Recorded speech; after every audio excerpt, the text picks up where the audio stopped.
nova edició de la Taula Cívica Vallès Oriental Televisió. Avui ens acompaña un convidat que ve de lluny, li parlaré en castellà, Diego Quiroga, bienvenido, gracias por estar aquí. Diego Quiroga és de l'Associació de l'Acció Col·lectiva d'Objetores i Objetoras de Consciència de Colòmbia. Ell és un dels 6 activistes per la pau que ha convidat l'Ajuntament de Granollers a visitar la ciutat i a parlar-nos de pau. I precisament d'això és del que parlarem avui amb ell. Gracias por estar aquí. Explícame primero, si te parece bien, qué es la asociación que representas, la Acción Colectiva de Objetores y Objetoras de Conciencia. Bien, bueno, muchas gracias por la invitación. La Acción Colectiva de Objetores y Objetoras de Conciencia es una organización que trabaja con jóvenes que están en riesgo de ser reclutados por parte de grupos armados en Colombia, y trabajamos por la prevención de este tipo de reclutamientos, el acompañamiento a jóvenes que desean trabajar desde la objeción de conciencia al servicio militar obligatorio y promoviendo sobre todo el ejercicio de la no violencia y el antimilitarismo en el contexto colombiano. Básicamente ese es como nuestro trabajo. O sea que son dos cosas distintas, por una parte grupos armados, pero por otra parte servicio militar, ¿no? Sí, en particular digamos que nos declaramos objetores y objetoras de conciencia a cualquier tipo de reclutamiento y a cualquier tipo de ejército y de forma de militarismo en nuestro ejercicio cotidiano en Colombia. Pero digamos que sí hay unas diferencias dentro de las formas en cómo los grupos ilegales reclutan y cómo lo hace también el ejército, digamos, desde su manera oficial. Pues una manera es legal y la otra es ilegal, supongo. Sí, aunque el ejército oficial también ha recaído en vías ilegales para hacer el reclutamiento de los jóvenes. ¿Y cómo puede ser esto? Hay una forma de reclutamiento que se llama popularmente como las batidas en Colombia. Y las batidas básicamente son una reunión de jóvenes en la que ellos salen con los camiones, el ejército sale con los camiones a la calle y a exigir principalmente la libreta militar, la tarjeta militar. Entonces a quienes no la tengan son subidos a camiones y son llevados a diferentes batallones del país para que cumplan su servicio militar. Esto ha sido tipificado como una forma de reclutamiento, como una detención arbitraria por parte de la Corte Constitucional a través de la sentencia C-879 en el 2011 sucedió esto. Es ilegal porque en la ley de reclutamiento se define unos pasos para definir la situación militar. Ellos tienen que ser inscritos, tienen que hacerse unos exámenes, tiene que haber una concentración y después una incorporación de los jóvenes.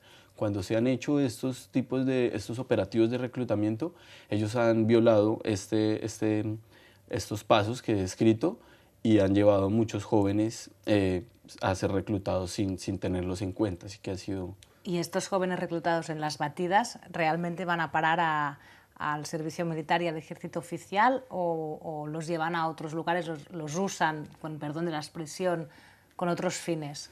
No, principalmente es para prestar el servicio militar. El tema es que sí han sido llevados como a zonas de alto nivel de conflicto, que lo llamamos zonas rojas, o a veces lo llaman zonas rojas, y que digamos que ha sido problemático porque muchos de ellos, por ejemplo,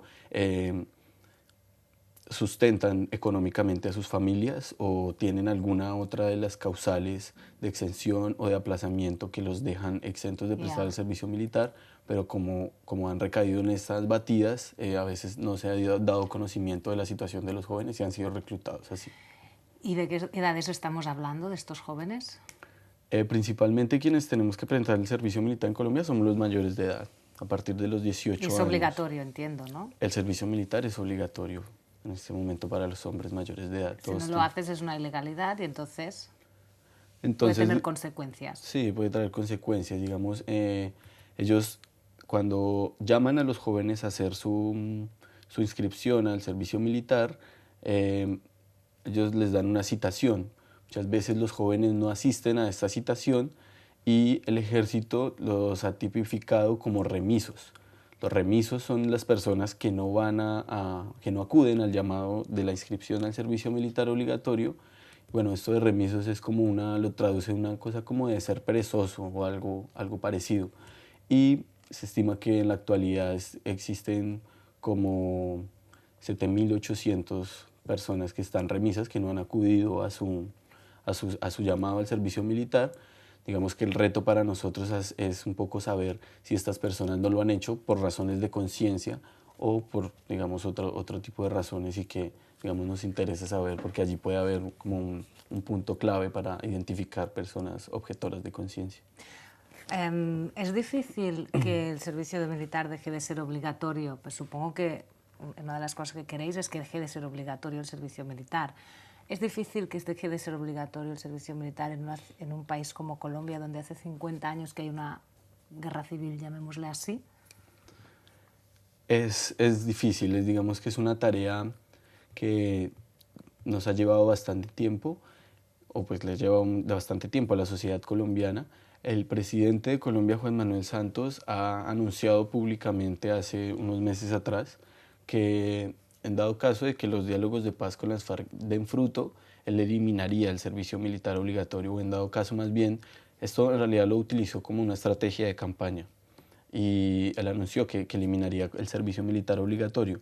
El tema con esto es que, por ejemplo, se dice que se reclutan por lo menos 100.000 jóvenes anualmente para el servicio militar, pero el 80% de ellos son llevados a cuidar infraestructura de empresas nacionales o transnacionales que hacen explotación de petróleo o otro tipo de minerales allí en Colombia.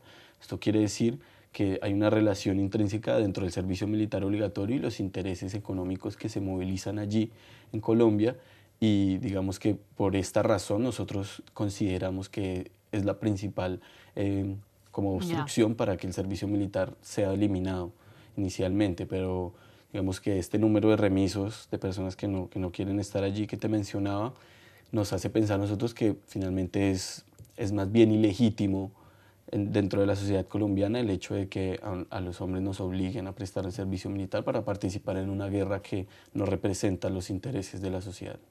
Hablamos de esta guerra, de este conflicto violento de 50 años, 220.000 muertos, más de 6 millones de personas afectadas directamente por culpa de la violencia. ¿Cómo se vive hoy en Colombia? Y aparte de que, como tú decías, hay un proceso de paz, del que sí que me gustaría hablar ahora, después, pero quería saber si ahora hay violencia, ¿cómo se vive? Claro, el tema que, digamos que quizá hay que como dejar claro de entrada es el hecho de que estos diálogos de paz están desarrollándose a partir de dos actores, como es el Estado en particular y las FARC, que son dos actores que han violado derechos humanos sistemáticamente dentro de la historia de nuestro país. Pero son solo dos de los actores que han recaído en esta dinámica del conflicto, y hay muchos actores armados. Por ejemplo, se estaban haciendo unos acercamientos con el Ejército de Liberación Nacional, que es otra de las guerrillas que hace presencia en el país, y existen otros grupos más bien que trabajan de manera paraestatal o digamos como de manera mafiosa, controlando rutas de microtráfico, lo cual nos hace, digamos, analizar un poco que es complejo. O sea, digamos que este es un diálogo, digamos, se llama un diálogo de paz, pues tiene como esa intención, pero la paz, digamos que es mucho más complejo que esto en términos de que hay muchos más actores armados de hay muchos grupos violentos. Hay muchos grupos que tienen unos intereses económicos muy específicos que hacen control en diferentes zonas del país. Digamos que esto sucede como de esta manera. Nosotros hemos venido desarrollando un análisis en particular de la militarización en el territorio colombiano. Lo que nos referimos es un poco a cómo el desarrollo de tipo militar está por encima del desarrollo de tipo social en la sociedad colombiana. Como para ponerte un ejemplo, en este momento se estima que el ejército tiene más o menos 500.000 hombres, digamos, en sus filas. Digamos que hacia cifras oficiales del Ministerio de Defensa, ellos estiman que la subversión, los ejércitos guerrilleros, tienen alrededor de 10.000 combatientes. Esto estima que nosotros, en primer lugar, somos el segundo ejército más grande, el segundo ejército legal más grande de América Latina después del de Brasil, solo que Brasil es más o menos 7 veces más grande que nosotros en proporción de población y de territorio.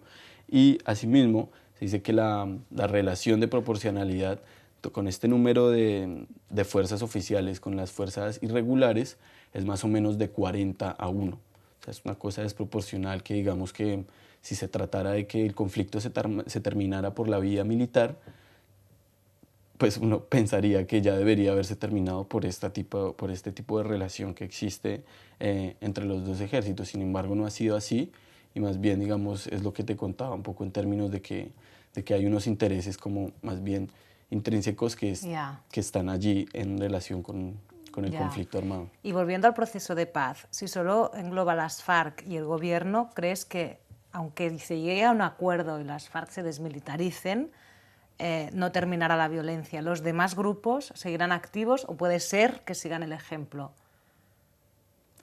Digamos que hay en principio, este es un problema, esto que acabas de describir es un problema al que seguramente es posible que se vaya a enfrentar la sociedad colombiana.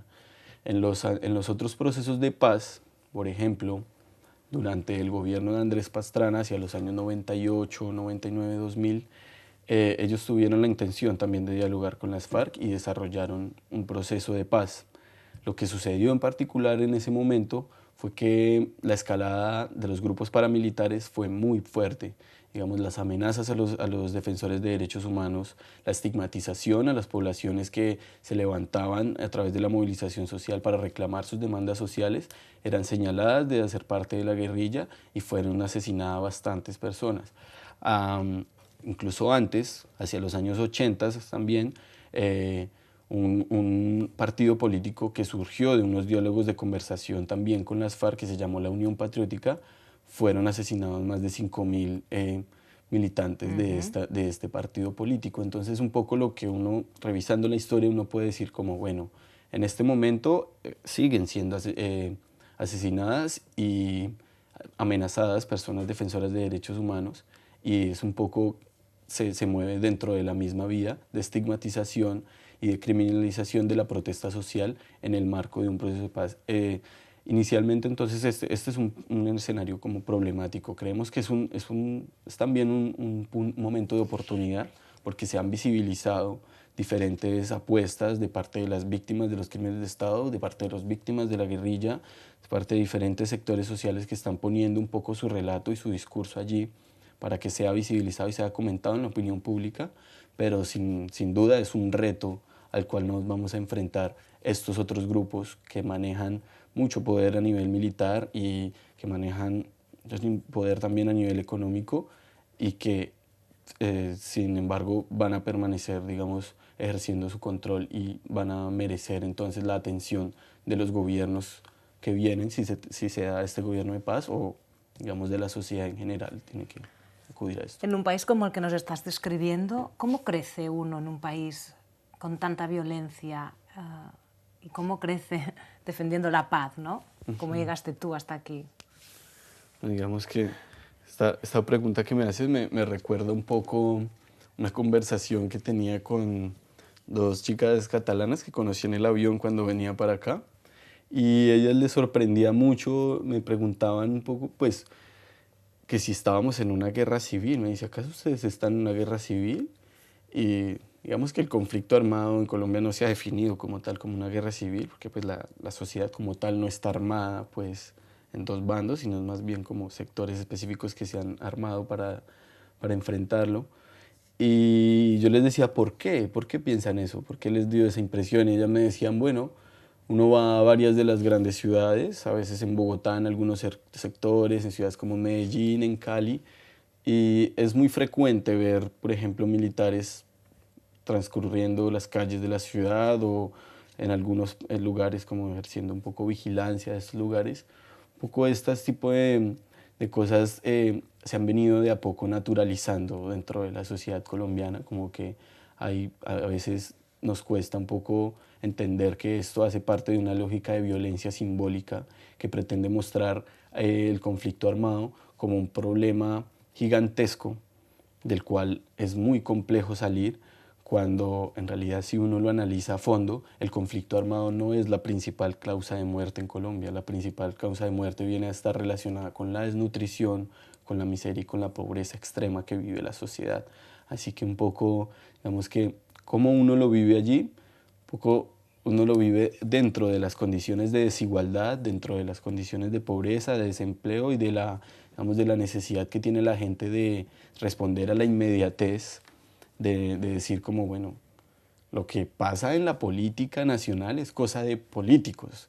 Yo tengo 5 hijos a los cuales tengo que alimentar y tengo que levantarme para responder a sus necesidades. Un poco lo que yo siento que piensa la gente en el marco de esta realidad. Pero si el contexto no fuera un contexto de violencia, de un contexto de conflicto, con unos gobiernos que han sido incapaces de resolverlo, ¿habría tal problema de desnutrición y de pobreza y de desempleo como me estabas comentando?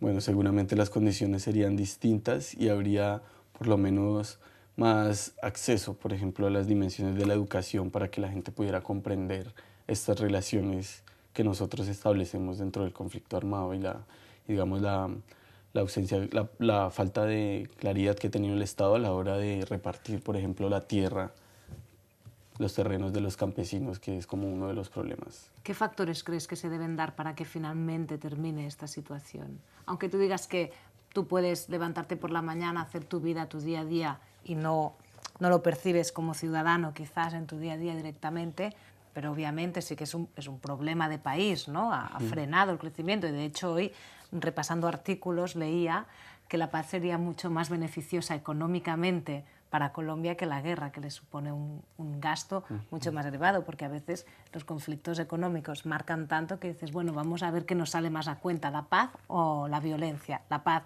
es más rentable, ¿no? ¿Qué factores crees que se deben dar para que finalmente pueda haber una erradicación de esta violencia? Bueno, inicialmente, y creo que incluso varios de estos temas los han venido a tocar allí en la mesa de diálogo de La Habana, inicialmente tiene que haber una reestructuración total, digamos, del trabajo sobre la tierra, es decir, sobre la tierra directamente. sobre la tierra, sobre las zonas rurales Ajá. en Colombia, que es donde más se vive como el conflicto de manera directa. Tiene que haber principalmente una reforma agraria real, pienso. Tiene que haber una repartición equitativa de la tierra, porque hay mucho latifundio y hay muchas personas, muy pocas personas que tienen muchísima tierra. Inicialmente esto sería eso. Tiene que haber un trabajo de educación direccionado al reconocimiento y a la dignificación de las víctimas del conflicto armado. Digamos que el presidente Santos promovió algo que se llamó la Ley de Víctimas, que era un ejercicio, un intento de reparación a muchas de las víctimas del conflicto armado. Reparación económicamente hablando. Y la idea es que también se haga de manera simbólica. Ajá. Entonces, es decir, que la sociedad conozca los hechos y que haya, digamos, un ejercicio de monumentalización, de reconocimiento y de visibilización social de lo que ha sucedido. El problema con esta ley de víctimas es que ellos hablaban de que las víctimas del conflicto armado eran solamente desde el año 1985 hasta acá. Digamos que muchas víctimas han alzado su voz y han dicho, bueno, este conflicto es un poco más allá. Incluso tú has mencionado que es de 50 años, nosotros estimamos que es un poco más atrás, tiene unas raíces sociales bien complejas que hace como que se diferencie. Entonces pienso que tiene que haber un proceso de memoria histórica y de verdad histórica frente a las responsabilidades que han tenido el Estado y los diferentes actores armados dentro de la victimización de la población colombiana. Tiene que haber un ejercicio desde la sociedad civil también, promovido desde el Estado y desde sus diferentes instancias también, de reconocimiento de su historia propia, también como colombianos, para de pronto promover algo que puede ser como la desprivatización del daño, es decir, que no solo las víctimas carguen con este daño y con este dolor de ser las víctimas, de tener personas desaparecidas, de tener personas y familiares o de ser propiamente ellos desplazados por la violencia, sino que la sociedad se reconozca en ellos también y entienda que lo que le ha sucedido a estas personas hace parte de una realidad común y tiene que ser entonces comprendida de esa manera. ¿Crees que el presidente actual, el presidente Santos, realmente busca una solución? Bueno, yo siento de manera muy sincera, y creo que también es como una posición muy personal, me da la impresión de que muchas veces ni siquiera los gobernantes en Colombia han sido quienes toman las decisiones, sino que más bien han sido personas con mucho poder económico y político que uno no los conoce, digamos, Yeah. De ellos si no sabemos sus rostros o sus nombres y que, digamos, representan al gran capital transnacional y neoliberal que tiene tantos intereses en diferentes lugares. Yo creo que esto ha sido lo que te decía inicialmente, es un momento de oportunidad y digamos que yo veo con buenos ojos el hecho de que por lo menos un presidente después de tantos años de militarización hable entonces por lo menos de la posibilidad de entablar un diálogo para solucionar el conflicto, como que lo veo de buena manera, pero siento que hay muchos intereses que conspiran en contra de esa intención y que muchas veces esos intereses nosotros como colombianos no los conocemos, no sabemos quiénes son los que están en contra de la paz. Pues Diego Quiroga, directamente venido desde Colombia a participar en estas jornadas sobre la paz en Granollers y en otros pueblos de la provincia de Barcelona. Muchas gracias por habernos dedicado 20 minutos a Vallès Oriental Televisión y hasta la próxima. Ok, muchas gracias a ustedes por la invitación. Un gusto.